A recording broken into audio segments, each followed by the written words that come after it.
Welcome into the PFF NFL Podcast. It's your Week 8 review. We're live here on YouTube. I'm about to get a Chris Collinsworth cramp, by the way. Oh, yeah? I might kick the table. Well, no, don't do what he did, which is boot the table across the studio here. Oh, God. That was live on draft night. I suggest you guys go check out our live mock draft. Poor Chris. From a year ago. Oh, wait, we said we were going to bury anything that criticizes Chris?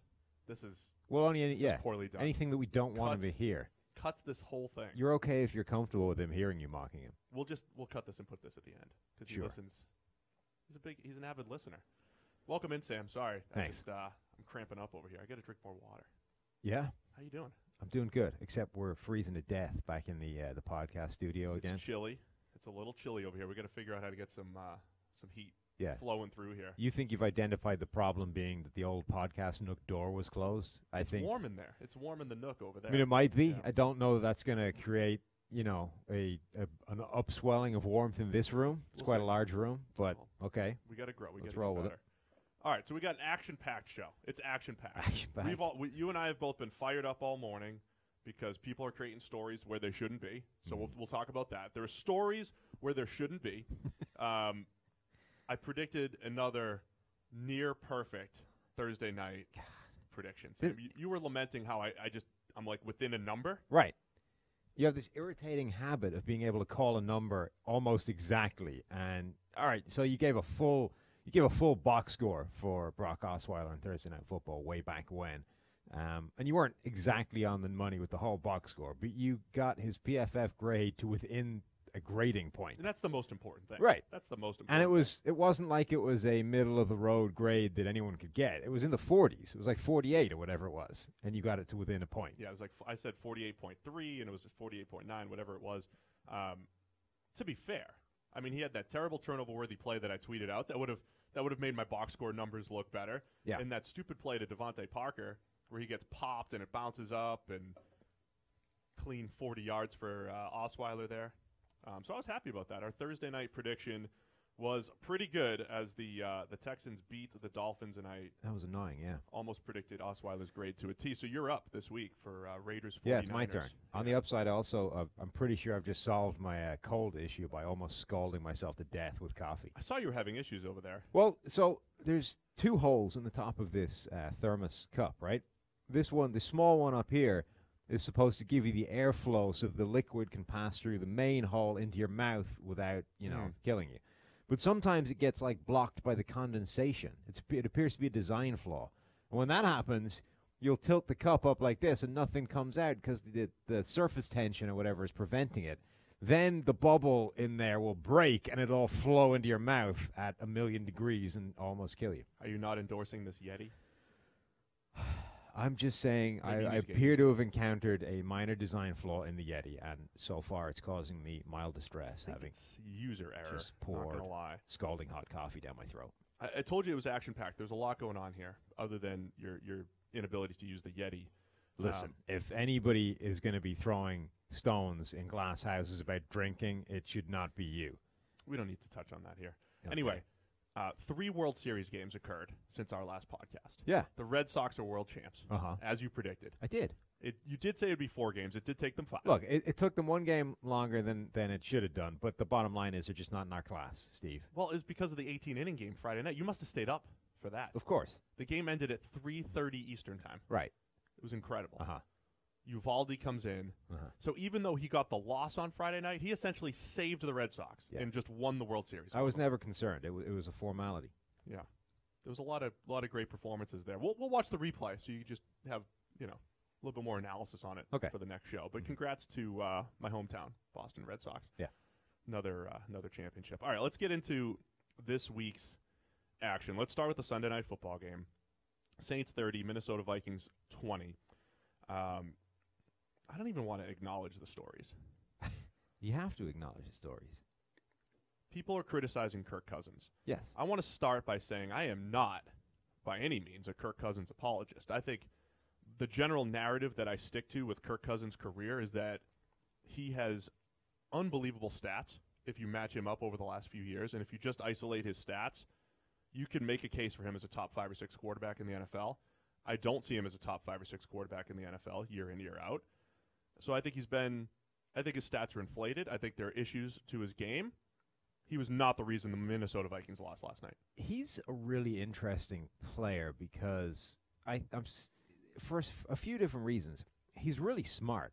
Like, he's an intelligent human being. You watch some of these videos that came out in the offseason, him sort of putting out his own stuff. One on the draft guys, who was talking to some of these draft prospects. Another that was like a look back on his free agent, the move to the Vikings and how all that played out. There's been an off-season article about the kind of stuff that he does, like on a personal level, to get ready in terms of, analyzing brain waves, sleeping in hyperbaric chambers, 58 other things to gain a marginal incremental percentage of whatever. He's clearly a very intelligent person who kind of concentrates on how he can possibly gain an edge. You've mentioned before that he seems to be conscious almost of the bottom line statistics, like his box score numbers. Yeah. So late in the game, when he could be just slinging the ball, YOLOing it like Ryan Fitzpatrick, desperately trying to pull them back in a game, he's kind of taking the check down that's going to get him 20 yards and make his overall passer rating and completion percentage and all that kind of stuff look better than they might otherwise if he was just heaving the ball into trouble. And then the other thing about him is, we talked, I think, in the office last week about how there's a difference between like an IQ intelligence and sort of innate football intelligence. And there's a certain thing that people have, this ability to instantly make the correct decision without having to sort of analyze and think about it. And some people have that ability, and some people don't really. And when you put the pressure on, it's just an instant snap, quick decision they need to make. Some guys will screw it up. And Kirk Cousins has a history of these kind of brain fart decisions where it's like an immediate decision. He just does something weird.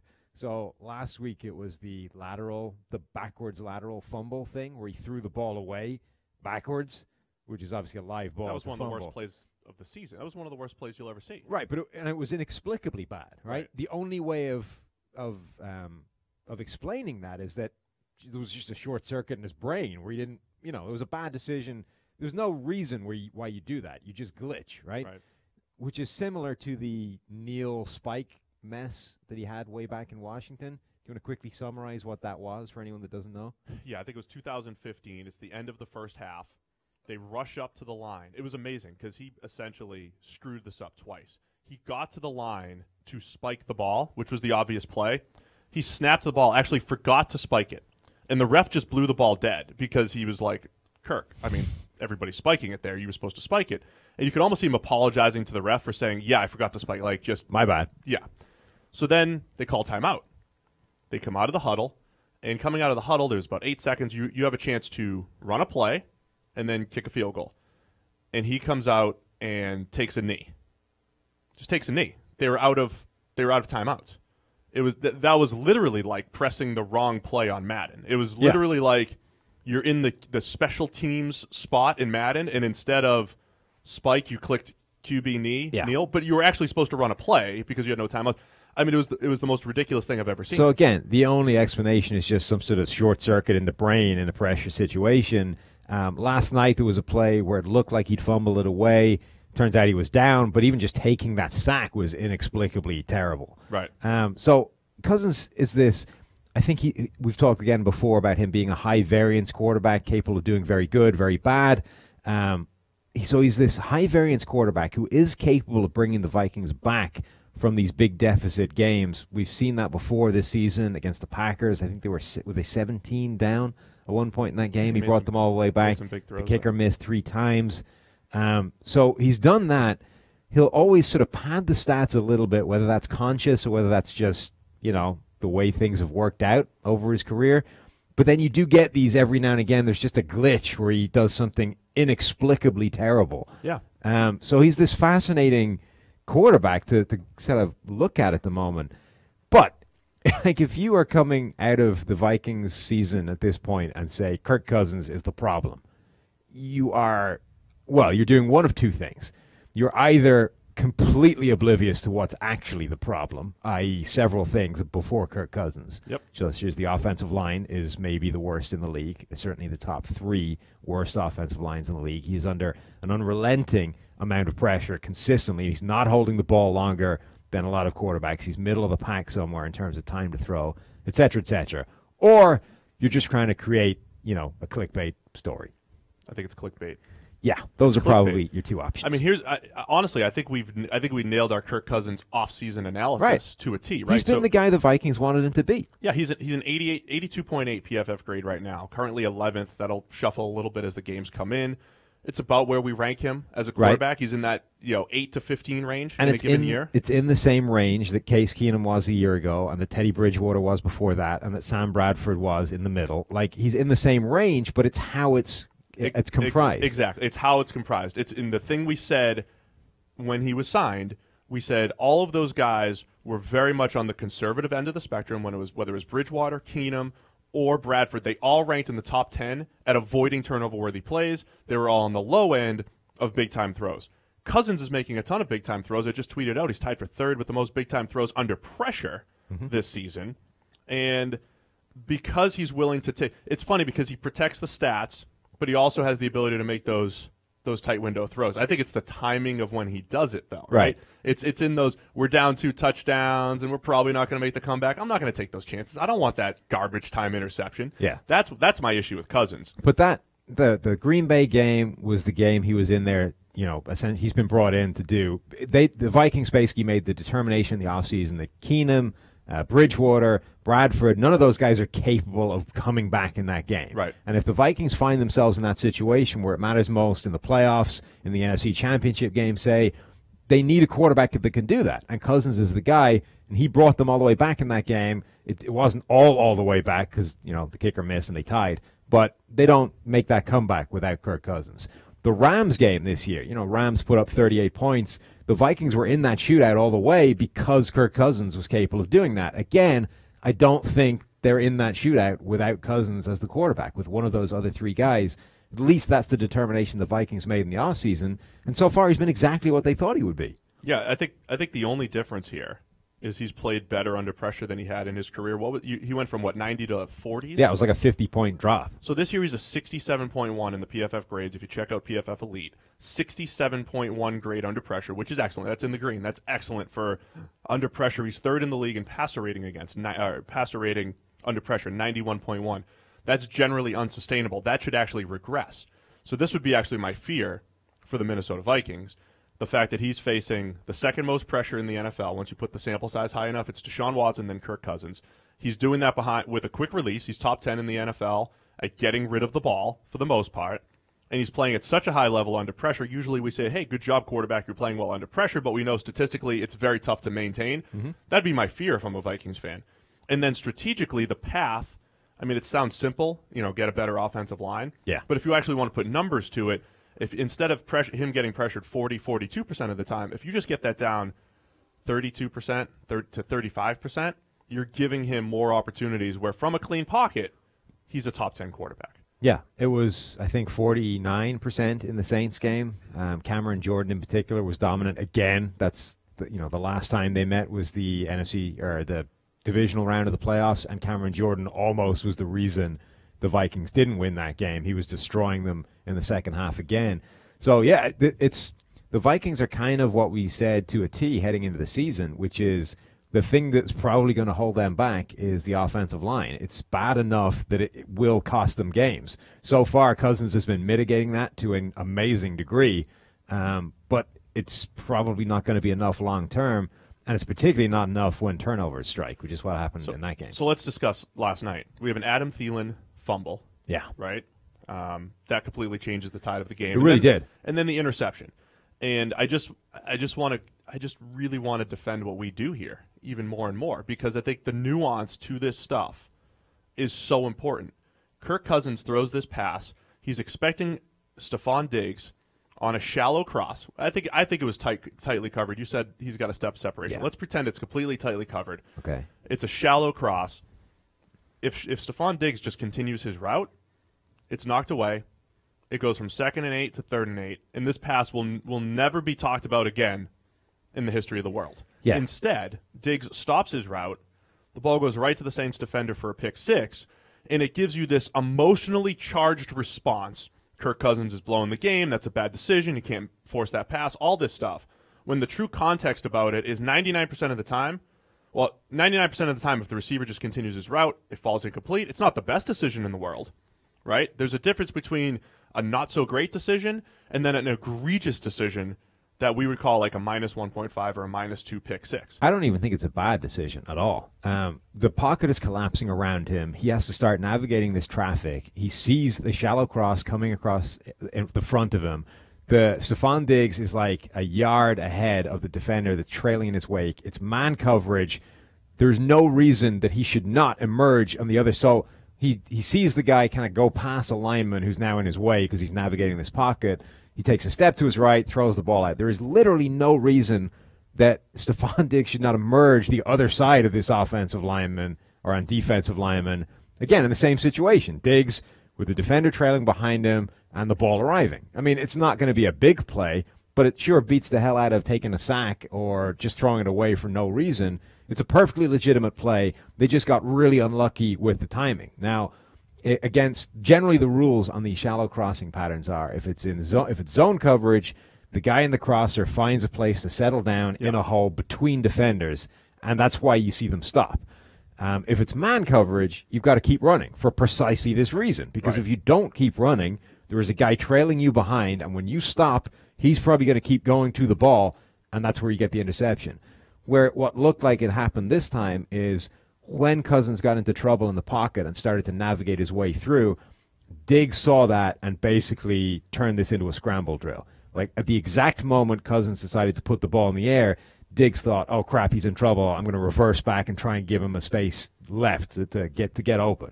So it's not like you say, okay, this is all on Diggs. It's a terrible call. I'm not even trying to say it's his fault. The receiver screwed the quarterback. So Diggs, I don't want to say he did the right thing, but there's at least you understand what Diggs did, right? He was trying to do something to help the quarterback, and they just ended up on different pages. But from Cousins' point of view, there's literally no reason that should not have emerged the other side of his line of sight and been a perfectly acceptable play. You say it was tight coverage and the defender probably would have broken up. I honestly think it might even have been a complete pass and they catch it for whatever it was, 3 yards downfield. And again, we're not talking about it. It's a complete pass under pressure. I'd have to rewatch from your angle on that. And it doesn't matter. And it's one of those ones where there's probably not enough evidence to be able to say either way, right? You're not going to be able to quite tell with the track of the ball where it's going to end up if the receiver keeps running. But whatever. The absolute worst case that happens is it's probably broken up and we're not talking about it. Right. The best case is it's caught and we're not talking about it. Either way, it's a completely inconsequential play that turns into a pick six because the receiver stops running. Yeah, and in our world, it's not turnover-worthy because we actually have 3 levels of turnover-worthy plays. The lowest level, a -1, is actually intercepted about 25% of the time. Then it goes up. The next level is about 68% of the time. Then it goes up to about 85, 90% of the time. So we're very cautious about when we say this thing's turnover-worthy. Like, that's on the quarterback. It's the quarterback's fault, right? This does not fall into that bucket. It falls into I think Dan Orlovsky did a great job of summing it up. You know, bad break, buddy, or BB, right. Bad break, bro. I mean, and that's right. A bad break, it's a pick six. It's not a narrative-defining, narrative-changing pass. And that's what it is that people... But it happened on prime time, Sam. Well, that too. People jump on these things as ways of perpetuating a narrative, right? So for the people that don't like Cousins, it's, well, look, Cousins is not careful with the ball. Other quarterbacks, careful quarterbacks, would never make that throw. We went, well, that's clearly crap. Well, it took you 5 minutes to dig up Aaron Rodgers making a worse throw. That was turnover-worthy. We just put in a few little parameters into PFF Ultimate back here. We pulled up the playlist, and in 5 minutes of looking, we found Aaron Rodgers make essentially the same play. He got in trouble in the pocket, had to avoid some pressure, fired a ball on a shallow crossing route. This time, the placement was even worse. He left it behind his receiver. Now, if the receiver had stopped running, it would have definitely been a pick six. Even as it was broken up, and the defender had a better shot at it than the receiver did. But again, like, that is the narrative, right? If this is Aaron Rodgers, it's broken up, it doesn't go in the box score, we don't talk about it. If it's Kirk Cousins, it's, well, that's a terrible. Why was he even putting that ball in the air? Right. That's a risky decision that great quarterbacks like Aaron Rodgers just don't make. And Cousins has made some terrible decisions. Oh, yeah. I'm all for taking Kirk Cousins out when he makes bad decisions. This just wasn't one of them. Exactly. I think, long story short here, we're just trying to say we try to get to the bottom of things. We try to tell things exactly like it is. Nothing's narrative-driven on our end. We're just trying to add proper context. Right. On the Saints side of this, I'm going to repeat what I said about them last year. So Drew Brees, his one interception last night was far worse than anything Kirk Cousins did. He was actually under pressure. That was terrible. Saw the pressure, forced a pass, overthrew it by about 5 yards, had Michael Thomas open just a touch quicker. His interception was far worse than Kirk Cousins. Brees plays his worst game of the season, and they score 30 points and win. If anything, the Saints, just like last year where they found multiple ways to win, that they were able. What do we have here? Ooh. We have some breaking news that's just been given here. Is this for real? I see a check mark. Here's some breaking news, Sam.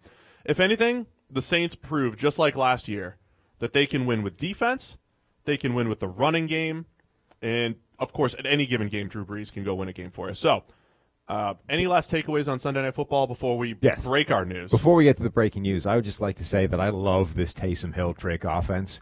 The Saints broke out a play with all three quarterbacks on the field at the same time, which I think is the first and only time in the PFF era since 2006 that's happened. The three quarterbacks have been on the field at once. It is kind of ridiculous. The decision to take Drew Brees and take the ball out of his hands when he's a top 5 quarterback never makes any sense to me.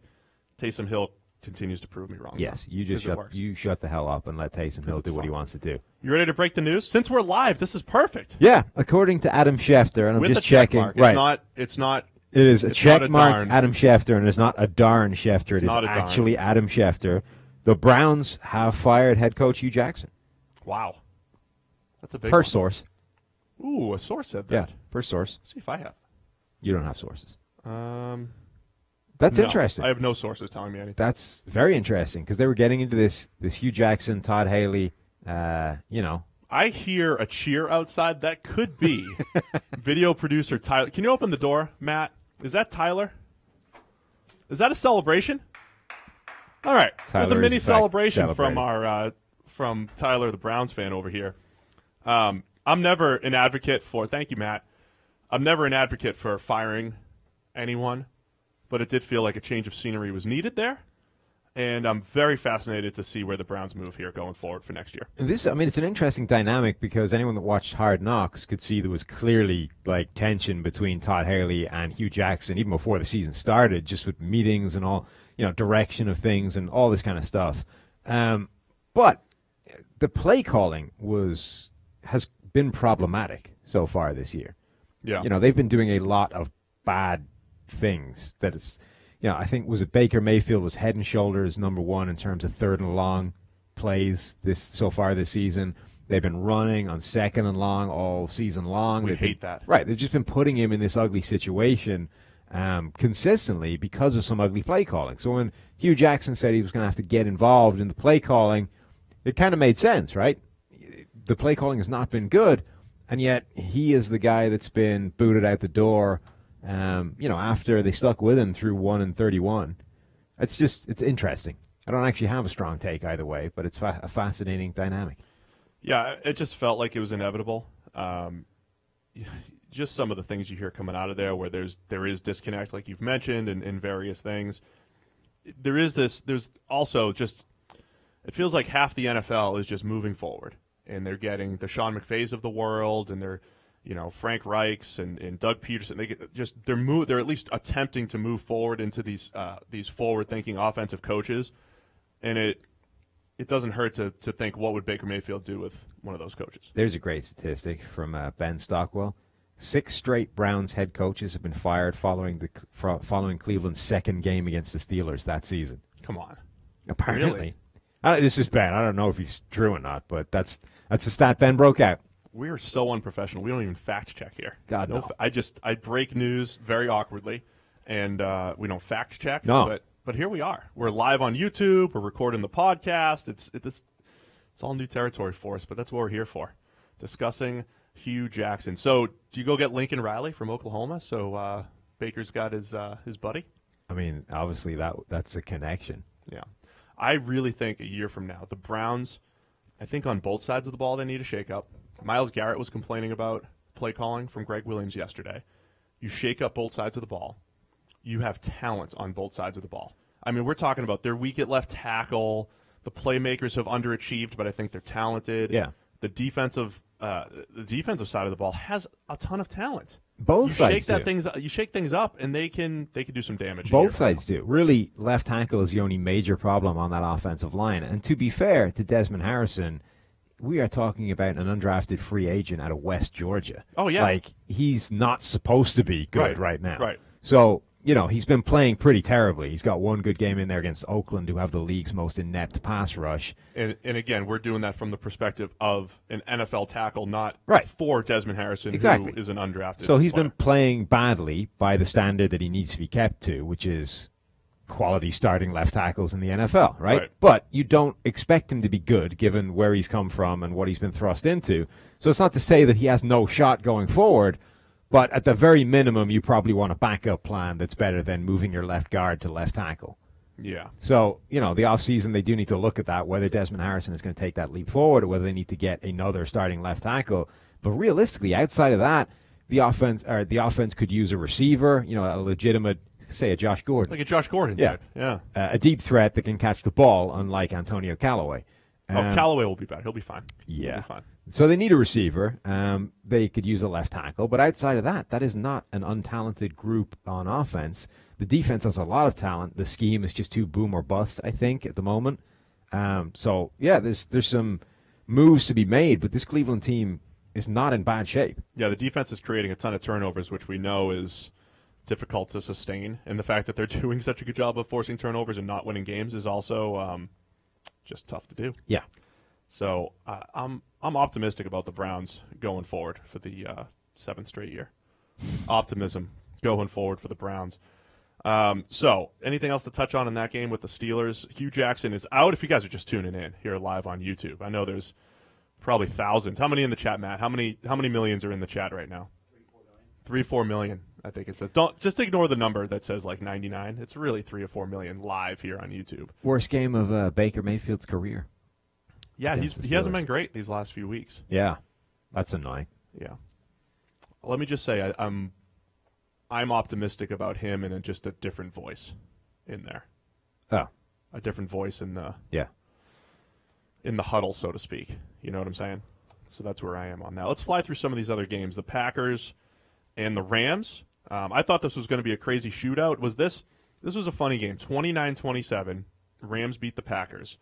And both offenses are so potentially explosive with Aaron Rodgers at the helm on one side and, of course, what the Rams are doing. It felt like both teams did such a good job defensively. Yeah. And it was 29-27. Yeah. The Rams were on the ropes for a while in this game. The Packers really did. They got out to a lead. They were doing what they needed to do. They kind of held that Rams offense for a good portion of the game. And then slowly it started to go the way it was supposed to go. So Aaron Donald had been kept quiet early, and then he started to wreck the guards for Green Bay. They'd been left one-on-one at times. I can't believe how often he was. It took a while, but then he just started to destroy them. They also stopped conspiring to let Troy Hill be one-on-one with people, which was going badly. Poor Troy. We still have faith. They were also the Packers defense was doing some crazy things. Jair Alexander had 5 pass breakups in that game. It's everywhere. There was another an actual completed pass to Brandon Cooks where he just managed to get his hand underneath the ball. Anywhere other than where that ball ended up, Jair was all over it. Like he had a outstanding game. But then slowly you just saw it's kind of like the Chiefs, right? And so you can slow them down for a period of time, but sooner or later they're going to get you. It's just a case of how much they do and in what position you're in at the time when they do manage to do that. Then, of course, it all came down to the end of the game where it looked like Aaron Rodgers was going to get a shot, and Ty Montgomery went and did something crazy. Yeah, it would have been great drama, great TV. Aaron Rodgers trying to make the comeback against the Rams, but it was a fumble. And I keep pointing back to I point back to the Rams, the same thing I said about the Saints. As great as they are offensively, they're a little hit or miss defensively, but they're able to make big stops with some of the guys they have on the back end, with Aaron Donald up front. But then you've got special teams, forced fumbles and stuff like that. Like the Rams have these other components that they're finding ways to win outside of the big stuff, which is efficient offense and playmaking defense. Did you see the stuff that came out about Ty Montgomery? Yeah, supposed to take a knee. Yeah. So the Rams score. They kick it back to Green Bay. Obviously, Aaron Rodgers is going to get about 2 minutes to go down the field and answer, right? Which is an eternity. Right. Montgomery takes it out of the end zone, fumbles the ball away, Rams get it back, essentially game over. Yeah. So when you thought it was just Ty Montgomery deciding to take it out of the end zone, it was a bad decision. But it turns out that he had been explicitly told, take a knee, do not bring it out of the end zone, when, screw it, I'm doing it anyway, fumbled the ball away. I mean, that is about as bad as it can possibly get. If you're going to directly go against the instructions you just got given, you cannot really fumble the ball away. That's really bad. Like, you would be in trouble if you just got an inconsequential return out of that, let alone fumble it away and cost him the game. Like, that's the kind of thing that gets players cut. I mean, it wouldn't shock me if he didn't last much longer in the roster after that. Yeah, seems like a pretty easy instruction. Yes. Just don't do anything. Yeah, there's not much, there's not much gray area there. When the Rams did start to come back, it was like they were getting to Jared Goff with the blitz. Man, Mike Pettin can dial him up.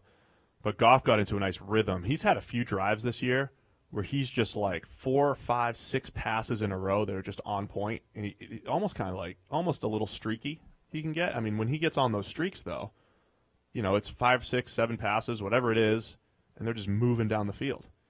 And plus you have MVP Todd Gurley. Yes. Gurley had that nice catch along the sideline. Did. That was a really, really unlucky play by the defender. Got his arm exactly where it should have been, deflected the ball away, and somehow it just blasted its way into Todd Gurley's hands anyway. That was a bad throw by Goff that Gurley kind of bailed him out. But, yeah, the Rams team, I mean, when they play the Chiefs in a few weeks, it's just going to be incredible. They also play the Saints, right? Or is it the Chiefs that play the Saints? The Saints are playing one of those two big teams. I don't think soon. the Chiefs are playing the NFC South. So then I think it must be the Rams, right? Sounds right. I mean, they look like the class of the NFC, both teams. So this is what I'm saying about the NFC. I mean, I know the Chiefs are in the AFC, but the NFC is just so tough every single week. Right. I mean, the NFC North alone. Have you seen the state of that division right now? Yeah. So this is why, again, the Cousins criticism. Cousins has had games this year. He's had to go up against Rodgers and the Packers. He's had to go up against Wentz and the Eagles, Breeze and the Saints. I mean, the QB combinations, the QBs in the NFC, almost all of them give you a chance to win. Plus, gets just good teams. Yeah, the NFC North right now. The Bears are 4-3. They've now taken the lead of the division back, having I think gone into this week bottom of the division. Are you ahead of the team that has the tie if you're 4-3 and they're 4-3-1? I'm getting there. Chicago Bears 4-3, leading the division. Again, having said, I think they were bottom of the division heading into this week, so they've gone from fourth to first in this week. The Vikings are second at 4-3-1. Yeah, the Packers are third at 3-3-1, and the Lions are fourth at 3-4. So one game separates the division. Yeah, it's tough. It's just a tough conference, and it's good. It's fun football because these teams are going to beat each other up. And I keep coming back to, like, as a fan or as an analyst, don't overreact to every single week like, oh, my team's great or my team's terrible based off one win or one loss, because everybody's beating each other up. The Lions in fourth are the only team with a winning record within the division of 1-0. There you go. That's just, I mean, that division's just chaos. Fascinating. So, yeah, NFC, I think, is just absolutely loaded. It's a playoff game. That was a playoff game last night. Saints at Vikings, playoff game. Yeah, probably is. Packers, Rams, playoff game. These are, the Packers are in danger of not making the playoffs. Yeah. With Aaron Rodgers at the helm, with this emerging defense. It's just how loaded the NFC is. All right, what else we got? Let's fly through some games. We're dragging. We're taking a while. There's a lot of good stuff to talk about this week, especially the World Series. Eagles at Jaguars, 24-18. Carson Wentz overcomes 2 turnovers early to throw for 3 touchdowns. Played a pretty clean game after the early turnovers. And I saw our friend Josh Norris just kind of describe Blake Bortles and the Jaguars. There's just a cap on how good that offense can be. That's another just nice way of putting it. Just a cap. Yeah, and for as not great as Cam Robinson was at left tackle, the guy they have out there right now, Josh Walker, is terrible. So it was like, if you watch that game, we had it on the background here. Not even the background. It's just on as the early game in the office. And every time you looked up, Brandon Graham was killing Josh Walker. Brandon Graham was killing Josh Walker around the edge, and it was just a case of whether Bortles got the ball out before he got killed or not. Right. It was just every snap, it seemed like. So he gave up 8 total pressures, but I haven't actually checked this number, but there's a bunch more blown blocks that didn't get to become pressure because the ball came out. So that's a major problem. But don't worry, because they're going to get Leonard Fournette back soon, so that should right the ship there. Yeah. By the way, Brandon Graham continues to break my heart. Yeah. How many sacks is that now, Steve? Still on 2 sacks. 2. Seven hurries yesterday. 2 sacks, you say? Yeah. 2 sacks. So he needs 8 in the final 8 games. 2 sacks and 34 other pressures. 3 hits and 31 hurries. This doesn't sound like he's doing what you thought he would do this season. This is classic old school Brandon Graham. Still grading incredibly because of the pressure. So what you're saying is he's doing exactly what I said he would do. Yeah. And very much not what you said he would do. Which sounds a lot like you're going to owe me lunch soon. It does sound like that. Excellent. But, it's still early. It's still early. Well, it's not really. Now it's halfway. That's not very early. I don't want to get into the Bortles stuff again, but again, when you're so, if you play the game and you're so dependent on your defense to play a great game, and then you're dependent on the running game, and then you have a quarterback that you just hope won't screw it up, there's just too much dependence there because sometimes there are games where the Eagles scored 24, and all you need to do is find a way to score 25. And whatever you think, you're just limited. Whatever you think about Bortles, he's not a good quarterback at not screwing it up. Like there are that's better guys out there if all you need is don't screw it up. Having said that, he got boned by DJ Chark dropping the ball in the end zone, which was a major problem. We also had Bortles, one of the unluckiest turnover-worthy play to interception ratios this year. Interceptions are inflated on poor Bortles. Let's go Baltimore Ravens at the Carolina Panthers. We were answering a lot of questions about why I don't believe in the Panthers, why we don't believe in the Panthers in general. Right. We got called out by a lot of Panthers fans after that game because, you didn't believe in them, and we said Cam Newton wasn't accurate, which he isn't. I mean, Cam Newton, from a grading standpoint, is essentially the same exact guy. And we actually had a good discussion on Twitter with someone who said, you guys said DJ Moore and the receivers were going to help make him look a little bit better this year.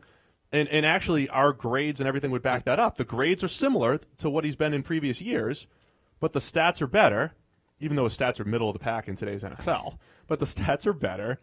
And that's what we do here. We isolate the quarterback play, and we could say, yes, adding some of those, shorter passes and some of the talent around him has helped Cam Newton look better statistically. I want to reclaim the comparison again. Oh, boy. This is like the Josh Allen thing, right? Cam Newton is Josh Allen. No, which is Josh Allen supporters. You focus on the wrong thing, right? Why fight this idea that Cam Newton is an inaccurate quarterback? He just is. It's a fact. It's not an opinion. It's not like hating. It is a factual, evidence-based conclusion of looking at Cam Newton's game. He is an inaccurate quarterback. He will never be one of the most accurate quarterbacks in football. Accept that and look at the other stuff, right? I don't care that he's an inaccurate quarterback. All it does is shape certain facets of what you should and shouldn't be doing with Cam Newton. It does not determine whether he is good or bad, right? It's just a facet of his game. He's inaccurate, therefore you do X, Y, and Z, right? Yep. But don't fight this idea that he's inaccurate. He is. Doesn't mean he can't play a great game. Doesn't mean he can't go a game with being accurate, but it doesn't change who he is, which is a fundamentally inaccurate passer of the football. But yet, for some reason, Panthers fans get bogged down in this. Like, well, what do you say now? Oh, yeah, you're right. Because he strung 15 of them together, he's now an accurate quarterback. Everything that just happened over the last 6 years is irrelevant. Good call, Panthers fan. No. Wow. Cam Newton is inaccurate. The end. Move on, though. You can still get excellent play out of him. You got an MVP season out of the guy. Yeah, he is capable of phenomenal play. 2015. All I was saying is watching this game was kind of funny because Flacco against Cam Newton, there were stretches in this game where nobody had any idea where the ball was going to go. Could have gone anywhere. Defenders, overthrow, underthrow, bouncing to the hands of a running back in the end zone off an RPO. Oh, he had 2 batted passes that went right to McCaffrey. Right. Or one that McCaffrey went to for the touchdown. Yeah, but that was like an RPO where he hit the pass and then the run, the fake on the RPO ended up catching the ball in the end zone. It was one of the most weird plays you're ever going to see. Nice free touchdown. But, Cam Newton played well. The Panthers generally played well against the Ravens, which in and of itself is quite an achievement. We said they were the best average defense in the NFL, Steve. Yeah, they felt like a fraud. I mean, every defense is a fraud. So explain why you think the Panthers suck. I just never believe in their defensive talent, and they always seem to overachieve. I mean, on paper, they really shouldn't get after the quarterback all that well. You've got 48-year-old Julius Peppers. Kuechly's awesome in the middle, and then the secondary is just so inconsistent. Year to year. You look at James Bradbury. He went from really intriguing rookie to not great in his sophomore year. So you just have this inconsistency up and down the roster from a personnel standpoint. But I also think this is one of those teams that generally outplays their PFF grades. So you credit the coaching staff overall, and I think that's just where they are. Okay. So credit the Panthers. That's a good win. I don't think the Ravens are a great team. I thought they overachieved early, beat up on some lesser teams, but it's an important good win for the Panthers. Jets and the Bears, 24-10, Bears over the Jets. All I'll say again, Trubisky continues to buck the trend for us from a grading versus stats standpoint, but he's become really valuable as a runner, and it just looks like he's straight one read and take off at this point. But from a scrambling standpoint, and even from a design run standpoint, I mean, he's actually becoming a pretty good weapon for that Bears offense. Yeah, his passer rating was 102 yesterday. Yeah, he's kind of concerning as a quarterback at this point. But it's almost like I came to this realization in the college game a couple years ago, where you could have, like, J.T. Barrett would have games where he was 10 for 25 for 90 yards, but then he'd run the ball 20 times for 100 yards. And it's like, all right, that's valuable in the college game if you use a guy in the design run game. Trubisky's not at that level. It's not that extreme. But he goes 6 carries for 51, 3 of which are designed, 3 scrambles for 31 yards, and you just start moving the chains here and there. You get some interception luck like he's had this year. I don't even want to mention the name of the quarterback that he's starting to remind me of because it's just not worth going there, but it's not good. Vince Young? No. Right idea, though. Interesting. Oh, dear. Who is it? The fact that he has a passer rating of 100 yesterday when all you saw him do was essentially run around and, dump off some passes is terrifying. Yeah, well, this is – so you look at his game. He has one game that we've graded him above average all season. And it was the 6-touchdown game against Tampa Bay where he was spectacular against a bad Tampa Bay defense. But again, I think this is today's NFL where you can scheme things up.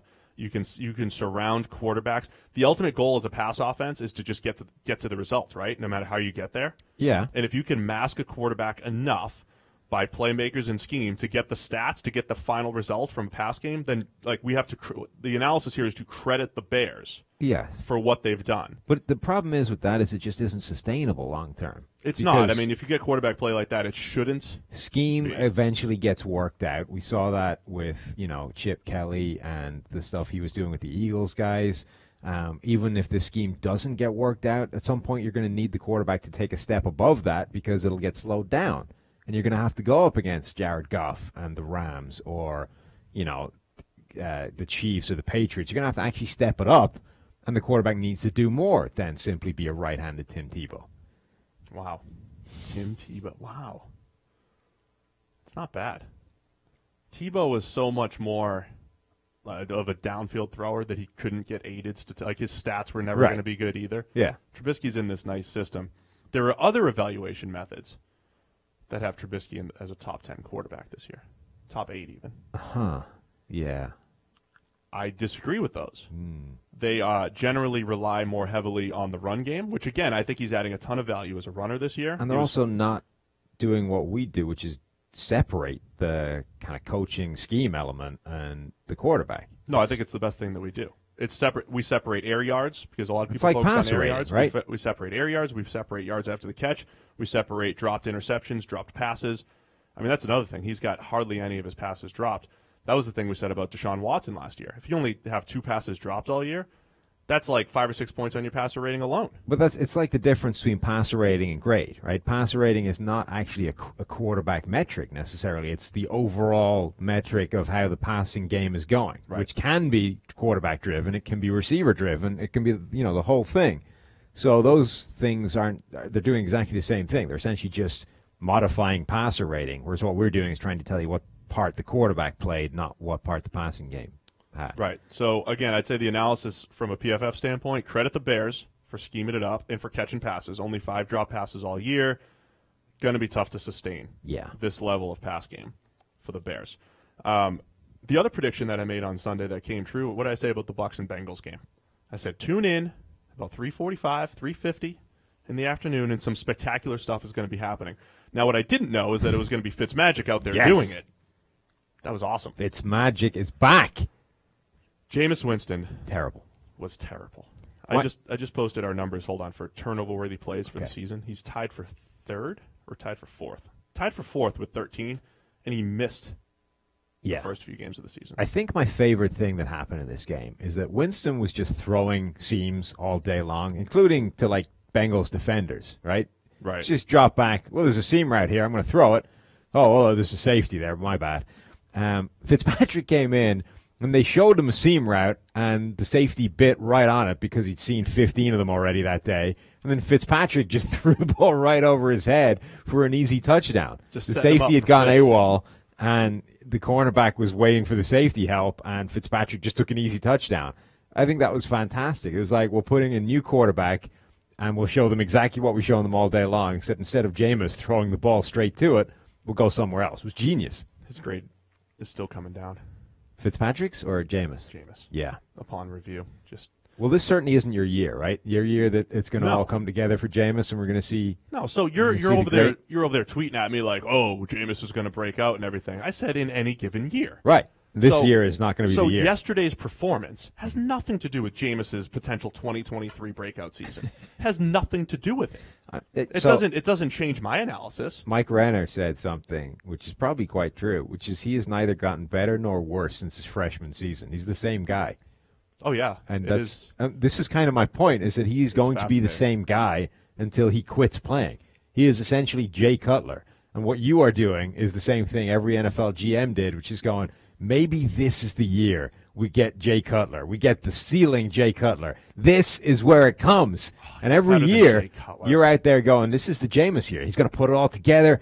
We're going to eliminate the mistakes. He's going to hit all those seams. He's got a better grading profile than Cutler, I would say. Cutler did get to play in some of those schemes that elevated him a little bit. Winston is in this. He's actually like Andrew Luck with all the pressure's been on him the last couple of years. It's all downfield passing. There's no yards after the – he's not as good as Andrew Luck. I'm not – bring back the comparison, right? He's not as good as Andrew Luck, but he's in that same style of play. Anyway, credit the Bengals for holding off Fitzmagic, for being able to just handle, even though I thought he was going to do it. I thought he was coming all the way back. So Fitz is going to start going forward, right? He should. At this point, why? Why not? Go for it. Over on the fantasy side, Scott Barrett has been digging out the numbers. Did you know that the Bucs have the most passing yards through 8 weeks of the season in NFL history? No. Because Fitzpatrick plus Jameis. Nah. Do you know? So they threw for 472 yesterday. Nice. Moving on to the next game. Sorry. Transitioning. Yeah, that's it. Damon Harrison, right? Got his debut. Schnacks for the Lions. Obviously did what Schnacks did, which is led the team in defensive stops. Also, I think, led all defensive linemen in defensive stops this week. But here's where it gets fun. Snacks, because he played this week, is going to play 17 games this season if he stays healthy. Oh, yeah. Which means he is almost certainly going to break the record for defensive stops for a defensive lineman, which is his own record. But he's going to break it because he plays 17 games this year, right? That's fantastic. Isn't it? And also, sticking with him, nothing sums things up better than you trade for Big Snacks. You get exactly what you thought. He becomes he's the highest graded player on the Lions defense. And it doesn't matter. They give up 28 points because Russell Wilson has a perfect passer rating, 14 for 17 for 248 and 3 touchdowns. The last touchdown of which we actually gave a negative grade because it should have been picked. Yeah. Should have been picked by Diggs. Well, not just that. But other than that, Wilson was spectacular. Not just that, but the Seahawks also ran for 176 yards. So they ran like 800 times, didn't they? Yeah. But even though you added the best run defender in the NFL, they still put up 176 because one guy does not make a defense. They went 42. So this was the game. This was the game that like the Lions envisioned their team being. This is the game that the Seahawks envisioned their. It happens like twice a year where it's like, okay, we run the ball efficiently 42 times for 176. We only have to pass it 17 times. It's like this perfect mesh of, staying on schedule and scoring points through the pass game and all this fun stuff. Granted, one of those runs was Michael Dixon on that weird, That's true. That helped. Delay of game / oh, look, there's free space here I can take. 9 yards on that. Yeah. That was fascinating. But this is the game that coaches envision.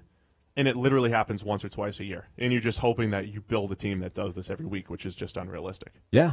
Again, run game hating. But credit to the Seahawks. They played that perfect game that they wanted. And the Lions fall to last in the NFC North. Chiefs and Denver did the same thing as they did the last game, which is Denver did quite a good job of slowing down the Chiefs' offense, just not enough to actually win the game. And I was tweeting it yesterday, too. Look, Patrick Mahomes still playing awesome. I still hate the fact that he's got this shovel pass to Kareem Hunt where he just, leaps 3 dudes on the way to the end zone for a touchdown pass. Play. But you can't stop the Chiefs' offense because all of a sudden Sammy Watkins is the inside guy in the slot, isolated on a linebacker, runs a 2-way go and beats him by 20 steps for a touchdown. It's just so tough to stop them. This is what I've been saying about why they remind me of the 98 Vikings, because it's the guy you forget about on a given week who's going to kill you. Yep. You think you've got everything under control. All right, we've got Travis Kelce relatively buttoned up. We've got, Tyreek Hill relatively slowed down. We're okay with the amount of damage they're doing. And then, crap, Sammy Watkins, 8 catches for 107 yards and 2 touchdowns. We forgot about that. We don't have that one covered this week, and that's the difference. That's basically what this Chiefs offense is any given week. You can only take away so many things, and it's the one you don't figure out how to take away that they get you with because there's too much talent. We have some comments. We have some questions in the comments. One about the Chiefs. Can they sustain this level of play in the postseason, or will they disappoint? I honestly think they're at the point where, again, it's like facing one of the better quarterbacks in the NFL. You just have to hope that Mahomes starts missing throws. You have to hope that he has a bad game. And there's been, if you're nitpicking, there's been a few times through the year where it's always forcing passes, always a little bit late. You have to hope that that's what happens the week you play them. So that's definitely one thing that could happen, right? Patrick Mahomes has a bad game, and they just don't get it done that week. Obviously, the other thing is the freak turnovers. Turnovers change games. Yeah, if you get 2 bad ones in a Chiefs game, that can be the difference if a team's capable of living with them in a shootout. The third way is, and this is a very specific thing, but if you're a team like the Patriots, there is that game plan to dealing with a high-powered offense.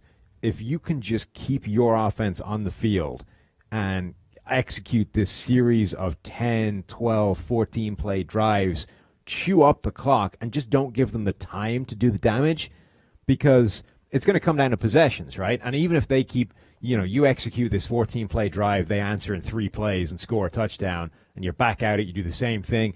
At times it can seem really futile and really pointless, but because it's all so quick strike, if they screw it up once, you've done the job, right? If you get, the Chiefs answer back and it's touchdown, touchdown, touchdown, but then they go 3 and out. Now suddenly you're back chewing the clock, and you can wipe out a giant portion of the game. And if you do that at the right time, heading into halftime or heading into the end of the game, that can be the difference in terms of game flow of just knocking them off the possessions thing. You know what else sounds a little silly, too? You're right. So the Chiefs can actually play that on the other end, though, from a defensive standpoint. The Chiefs' defense gives up a lot, but if they could just make one key stop, they're giving their offense a chance. The other thing, I think refereeing is actually a major factor. Like, if you can get physical, there's always some refs that will let things go down the field a little bit more. If you can get physical with Tyreek Hill down the field, maybe get away with some little extra holding on Kelce.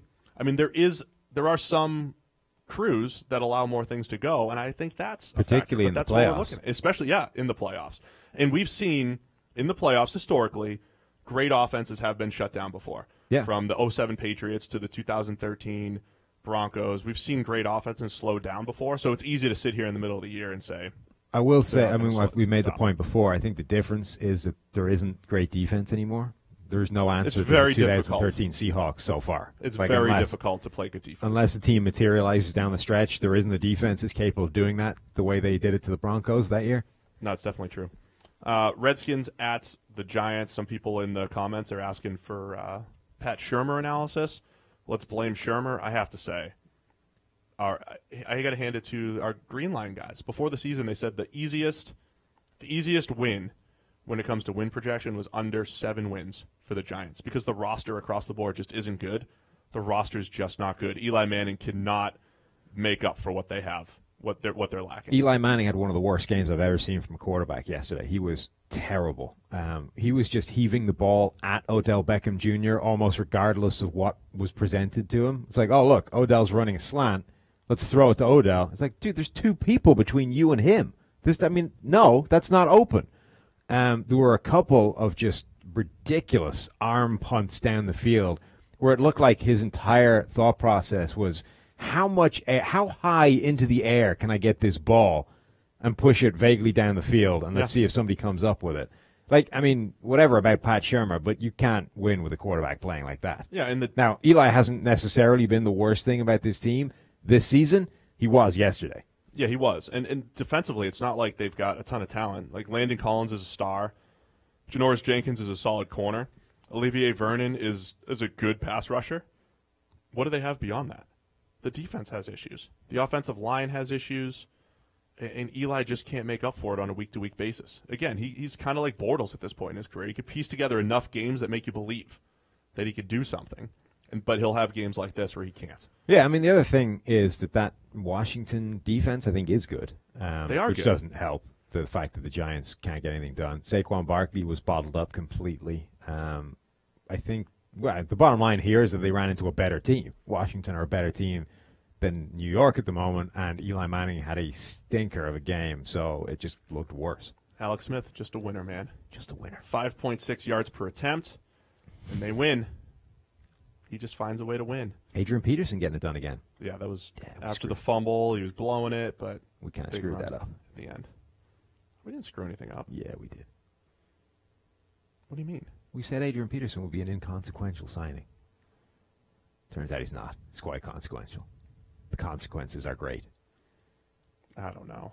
I think Alex Smith's a more important signing. Alex Smith has the knack for winning these 20 to 13 games. He makes his defense play better. Mm-hmm. QB wins, baby. He's 5-2. Yeah. What's Cousins? Well, yeah, Makes he's not 8-0, so he's not great. Makes you think. All right, what else we got left? Bad games. Colts beat the Raiders 42-28. The Colts offense is really starting to come together. The offensive line's playing better. Too little, too late, though, probably. 3-5.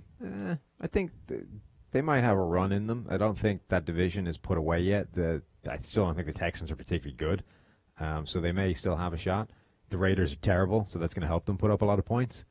Particularly the Raiders' pass rush is non-existent. It's like it's not there. The Colts have scored over 30 points in 4 out of their last 5 games, including 37 against the Bills. Right. Bills have a pretty good And their offensive line is coming together.